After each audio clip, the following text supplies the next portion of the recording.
కొండవీటి వాగు నీరు గుంటూరు ఛానల్లోకి వచ్చి పొలాలు నీట మునిగాయన్నారు పొన్నూరు నియోజకవర్గ వైఎస్ఆర్సీపీ సమన్వయకర్త అంబటి మురళీకృష్ణ. వందల ఎకరాలలో రైతులు పంట నష్టపోయారు అని తెలిపారు. కనీసం స్థానిక మంత్రులు, ఎమ్మెల్యేలు రైతులను పరామర్శించలేదు అని మండిపడ్డారు. వెంటనే సీఎం చంద్రబాబు స్పందించి రైతులకు నష్టపరిహారం చెల్లించాలి అని డిమాండ్ చేస్తున్న అంబటి మురళీకృష్ణతో మా ప్రతినిధి అశోక్ ఫేస్ టు ఫేస్ చూద్దాం.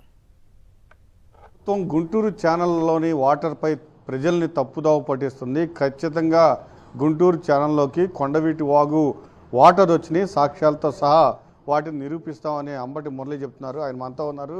సరే, ప్రభుత్వం ఏమో అసలు వాటరే రాలేదని చెప్తుంది, మీరేమో నిరూపిస్తామంటున్నారు. ఏంటి అసలు ఏంటి దీనికి? నిరూపణలు నిరూపించకపోవటాలు ఏమీ లేవండి. ఎందుకంటే 12వ తారీఖు భారీ వర్షపాతం వచ్చిందనేది నగ్న సత్యం. అటు ప్రభుత్వం ఒప్పుకుంటా ఉంది, ప్రజలు ఒప్పుకుంటా ఉన్నారు. నాకు కూడా వేరే అభిప్రాయం లేదు. వారు 13వ తారీఖు లాకులు కట్టేశామన్నారు.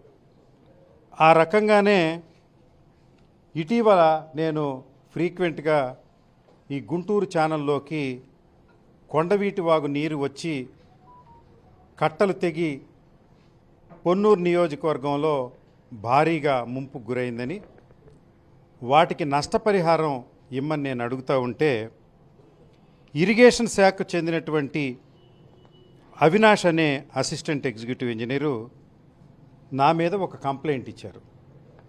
ఏమన్నాయా అంటే, నేను కొండవీటి వాగు నీరు గుంటూరు ఛానల్లోకి వచ్చిందని దుష్ప్రచారం చేస్తున్నానని.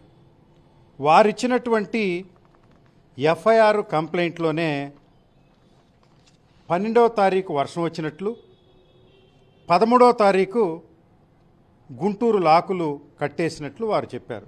అంటే 12వ తారీఖునే ఈ ఉపద్రవం సంభవించిందని వారి అభిప్రాయమైనా నా అభిప్రాయమైనా మారేదానికి వీల్లేదు. 12వ తారీఖు వర్షానికే గుంటూరు ఛానల్లో నీరు ఇలా ప్రవహించి హైవే దాటి ఇటు వచ్చి ఆత్మకూరు విలేజ్ మీదుగా గుంటూరు ఛానల్ వెళుతుంది. చినకాకాని, పెదకాకాని, నంబూరు, తర్వాత వచ్చేసి గోళ్లమూడి, ఈ ప్రాంతాల్లో గుంటూరు ఛానల్ వెళుతున్నప్పుడు ప్రవాహం ఎక్కువై, కొండవీటి వాగుతో కలిసి ప్రవాహం ఎక్కువై కట్టలకు భారీ గండ్లు 4-5 చోట్ల పడాయి. కాజు దగ్గర ఒకటి, నంబూరు దగ్గర ఒకటి, గోళ్లమూడి దగ్గర 2-3 గండ్లు పడ్డాయి. ఈ గళ్ళు పడడం వల్ల నీరు పొంగి పంట పొలాల్లోకి ఒక్క కాకాని మండలంలోనే 11,000 ఎకరాలు మునిగింది.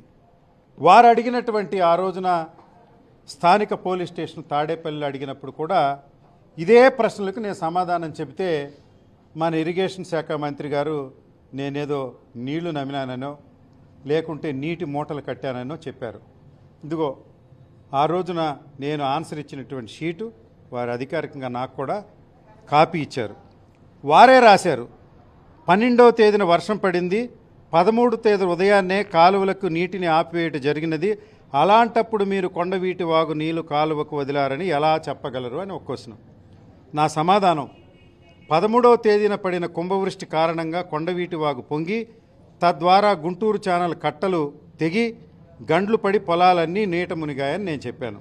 గౌరవనీయులైనటువంటి ముఖ్యమంత్రి గారు ఈ విషయాన్ని కూలంకుషంగా ఎన్యూమరేట్ చేసి వెంటనే రైతులకు నష్టపరిహారం తాత్కాలిక భృతి ఇవ్వించవలసిందిగా వైఎస్ఆర్ కాంగ్రెస్ పార్టీ తరఫున నేను డిమాండ్ చేస్తూ ఉన్నాను. ఈ డిమాండ్ నెరవేరే వరకు రైతులతో కలిపి ఉద్యమిస్తానని మీకు మనవి చేస్తూ ఉన్నాను. అంబటి మురళి చాలా స్పష్టంగా చెప్తున్నారు. గుంటూరు ఛానల్లోకి ఖచ్చితంగా కొండవీటి వాగు నీరు వచ్చి చేరింది. దాంతోనే పూర్తిగా గుంటూరు ఛానల్కి సంబంధించే గట్లు తెగిపోయి పంట పొలాలు మునిగిపోయినాయి. కానీ ధూళిపాల నరేంద్ర మాత్రం సున్నుండలు అలానే ఉలవచారు అమ్ముకోవడంలో బిజీగా ఉన్నారు. రైతుల కష్టాలను పట్టించుకోవట్లేదు. కనీసం మంత్రులు కూడా ఇంతవరకు వచ్చి పంట పొలాలను పరిశీలించలేదు. ఖచ్చితంగా ఏవైతే ఎకరానికి 10,000 రూపాయలు, దాంతోపాటుగా ఎరువులు, పురుగు మందులు రైతులకు ఇచ్చి వెంటనే ఆదుకోవాలని డిమాండ్ చేస్తూ ఉన్నారు. కెమెరామెన్ భాషతో అశోక్, సాక్షి టీవీ, గుంటూరు.